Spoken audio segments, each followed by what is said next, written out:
होने में पता चला कि इस धरती पे 4.5 करोड़ यूथ गायब हो गया। 4.5 करोड़ यूथ बहुत संख्या होती है। 4.5 करोड़ वो लोग गायब हो गए जो अगली जनरेशन में जाके अपना जो कल्चर था उसको आगे ले जा सकते थे, और वो पूरी दुनिया से बात कर रहे हैं, सिर्फ भारत से नहीं। तो जब बाबा साहब ने देखा कि ये यूथ जो कल्चर को बढ़ा सकता था, ये यूथ जो एनर्जी क्रिएट कर सकता था, ये यूथ जो एक नई इमारत खड़ी कर सकता था, वो चला गया।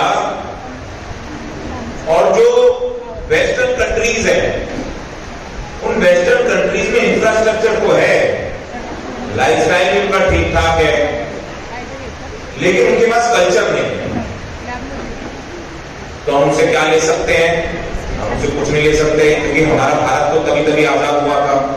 हमको है ना सोशल, कल्चरल, पॉलिटिकल, हर तरह की रिवॉल्यूशन की जरूरत थी। बाबा साहब ने हमको जाना, हमको पढ़ा, हमको समझा, और बाबा साहब को समझ आया कि ये जो धम्म का रास्ता है, ये हमको कल्चरल और सोशल रिवॉल्यूशन देगा। अब जो भगवान बुद्ध का दिया हुआ धम्म है, और हम लोग जो नीचे से निकल के आए, तो रोटी के लिए तरस रहे हैं, कपड़ा ढूंढ रहे हैं, मकान ढूंढ रहे हैं। अब हम धम्म देखेंगे या फिर जिन समस्याओं से हम लड़ते हुए आ रहे इतने समय से हम वो देखेंगे? क्योंकि जो धम्म था, बुद्ध ने जो ओरिजिनल धम्म दिया वो तो बदल गया, उसमें मिक्सिंग हुई, उसमें गलत बातें जोड़ी गई, उसको इस तरह से मिक्स करके दिया गया कि हम लोग कंफ्यूज हो जाए कि क्या ये बात वास्तव में है या नहीं है। जैसे बुद्ध को अवतार बताने की कोशिश की गई, तो हम तो यही सोचते रहे, क्योंकि जिसके पेट में रोटी नहीं है वो इतना दिमाग नहीं लगाएगा शुरू में कि कैसे डिफरेंशिएट करना है, क्या सही है क्या गलत है। तो हम लोगों को सही रास्ता देने के लिए, हम लोगों को उस दुविधा से निकालने के लिए, और हम लोगों को ये बताने के लिए कि आपका सोशल और कल्चरल जो रिवॉल्यूशन है, उसका जो गेटवे है, यानी उसकी जो शुरुआत है, यानी जो रास्ता है, वो ये 22 प्रतिज्ञा में से जाता है। जब बाबा साहब ने ये दिया, उससे पहले बाबा साहब संविधान खत्म कर चुके थे। जितनी भी प्रतिज्ञा उसमें आई, आप अगर संविधान उठा करके देखेंगे, आर्टिकल 12 से लेकर के आर्टिकल 35 तक जो जो हमारे फंडामेंटल राइट्स हैं, जो हमारे मूल अधिकार हैं, 22 प्रतिज्ञा उसके दायरे में, उससे बाहर नहीं है। क्योंकि आप देखेंगे तो उसमें जैसे हमको संविधान right to practice of religion देता है, तो 22 प्रतिज्ञा कहती है आप बुद्धिज्म को प्रैक्टिस कीजिए। हमको संविधान राइट टू एक्सप्रेशन देता है, स्पीच देता है, तो 22 प्रतिज्ञाएं हमको कहती है राइट टू स्पीच है, एक्सप्रेशन है। लेकिन 22 प्रतिज्ञाएं किसी के भी, अगर किसी को ये कंफ्यूजन हो कि आस्था को ठेस पहुंचाती है, या फिर 22 प्रतिज्ञा में से कोई भी एक प्रतिज्ञा ऐसी है जो किसी को कुछ प्रैक्टिस करने से रोकती है, ऐसा नहीं है। आप उनको दोबारा पढ़ेंगे, देखेंगे, उनका आकलन करेंगे, तो समझ आएगा। 22 प्रतिज्ञाएं तो ये कहती हैं, मैं नहीं करूंगा, तुमको करना है तो कर लो, या मैं करूंगा, तुमको नहीं करना है मत करो। संविधान भी तो यही कहता है। तो जितनी भी हमारी 22 प्रतिज्ञा बाबा साहब ने हमको as gateway toward social and cultural revolution दी है, वो सारी की सारी संवैधानिक दायरे में फिट बैठती हैं। इनफैक्ट वो हमारे फंडामेंटल राइट्स के हिसाब से एकदम ठीक बैठती हैं, तो उसमें कहीं कोई गड़बड़ नहीं है। 22 प्रतिज्ञाएं हमेशा से, जब से बाबा साहब हमको देके गए हैं, उसके बाद से लगातार दोहराई जा रही है, हर जगह दोहराई जा रही है, हर साल दोहराई जाती है, किसी जलसे में, किसी मीटिंग में, किसी संगति में, किसी फंक्शन में, किसी अधिवेशन में, कहीं ना कहीं 22 प्रतिज्ञा का जिक्र शुरू से होता चला आ रहा है। कॉन्स्टिट्यूशनल है, संविधान अधिकार देता है। लेकिन आज के परिपेक्ष में अगर आप देखेंगे तो ये दोबारा से निकल के चर्चा में क्यों आएंगे? आज के परिवेश में अगर आप देखेंगे तो ये दोबारा से जो निकल के आई है, ये बड़ा कमाल है। ये जो दोबारा से निकल के आई है, ये कमाल इसलिए है, अभी हमारे बीच में बैठे थे दिल्ली से एडवोकेट राजेंद्र पाल गौतम जी, उनका किस्सा सबको पता होगा कि क्या हुआ।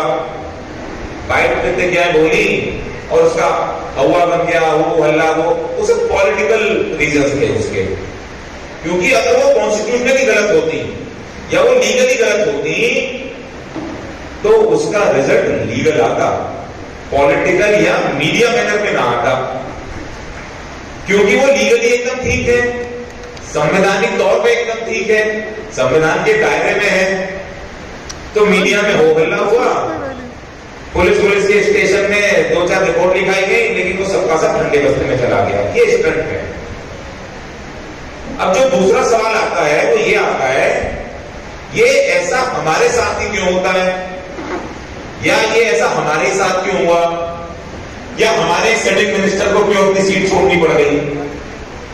उसका एक सिंपल सा रीजन है जो बुद्ध ने हमको बताया, वो हमारे महापुरुषों ने भी बताया और बाबा साहब ने भी बताया। बुद्ध ने बताया संगम चरणं गच्छामि, यानी हम सबको संग में रहना है, साथ साथ रहना है, मिलजुल के रहना है। महापुरुषों ने बताया साधु संगत करो, संगति में रहो, सत्संग रहो। बाबा साहब ने बताया संगठित रहना है। लेकिन हम इतने स्मार्ट लोग हैं, हम इतने चालाक लोग हैं कि हमने उनकी बात को अपने हिसाब से मॉडिफाई कर लिया। बाबा साहब ने बताया है संगठित रहना है, चलो बहुत सारे संगठन बनाते हैं संगठित रहने के लिए, और हम जुड़ने की बजाय बिखर गए। अब जो लोग बिखर जाते हैं उनको तो कोई भी पुलिस एफआईआर कर देती है, उनके तो किसी सही काम को भी गलत बता देते हैं, उनकी तो कोई चीज संवैधानिक तौर पे सही हो उसमें भी सवाल खड़ा कर देते हैं। ये चीज हम अपनी आंखों के सामने देख रहे हैं भी होती हुई, सब लोग देख रहे हैं। इसलिए अगर हमको इन सब चीजों से निकलना है, ये 22 प्रतिज्ञाओं के मतलब को समझना है। 22 प्रतिज्ञा हमारे गेट में है, इस बात को आप समझिए कि गेट में है, हम इनसे अंदर घुस चुके हैं, इनसे बहुत पहले अंदर जा चुके हैं।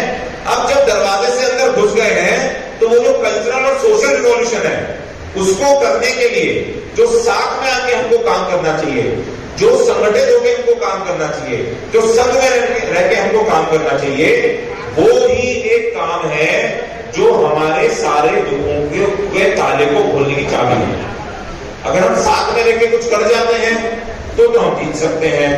अगर हम साथ में रह के कुछ नहीं कर सकते तो हमारे लोगों का उत्पीड़न, हमारे ऊपर एफआईआर, हमारी सही बातों को भी गलत बताना, हमारे सही कामों को भी गलत प्रेषित करना, हमारे सारे अच्छे कामों को बुरा बताना, ये कभी खत्म नहीं हो सकता। ये कभी खत्म नहीं हो सकता, क्योंकि कानूनी तौर पे आप कितने भी ठीक क्यों ना हो, लेकिन अगर आप संगठित नहीं है, लेकिन अगर आप इकट्ठे नहीं है, तो कोई भी कानून की धज्जियां उड़ाने में एक न करती है। जो लोग पावर में बैठे होते हैं, जो लोग सिस्टम में बैठे होते हैं, जो इस पूरे शो को चला रहे हैं, जो एक पूरा सिस्टमैटिक शो है इसको पूरे को चला रहे हैं, उनके लिए एक ऑर्डिनेंस पास करना, एक कानून लाना या एक कानून बदलना कोई बड़ी बात नहीं है। लेकिन अगर हम इकट्ठे हैं तो वो उसको करेंगे नहीं, और अगर करेंगे तो इतना सोचेंगे कि सोचते सोचते वो फिर से नहीं करेंगे। इसलिए अगर हम इकट्ठे हैं, अगर हम साथ में हैं, तो हम सब काम कर सकते हैं। हम 22 प्रतिज्ञाओं को समझ सकते हैं। हम 22 की जगह उन प्रतिज्ञाओं को हर जो है सड़क पे, नुक्कड़ पे, गली में, मोहल्ले में, घर में, मकान में, दुकान में, बाजार में, दफ्तर में, हर जगह बोल सकते हैं। अगर हम इकट्ठे नहीं है तो हमारे मिनिस्टर भी अगर वो बोलेगा ना तो उसको समस्या उत्पन्न होगी। इसलिए हमको जितना जल्दी हो सके उतना जल्दी संघ में आ जाना चाहिए, क्योंकि संघ से ही हमारी जीत है। संघ नहीं रहेगा, अगर हम संघ में नहीं रहेंगे तो हमारे जीतने की कोई गारंटी नहीं है। हम कितना भी बैठ लें, कितना भी बात कर लें, हम नहीं जीत सकते। धन्यवाद। जय भीम, नमो बुद्धाय। संघ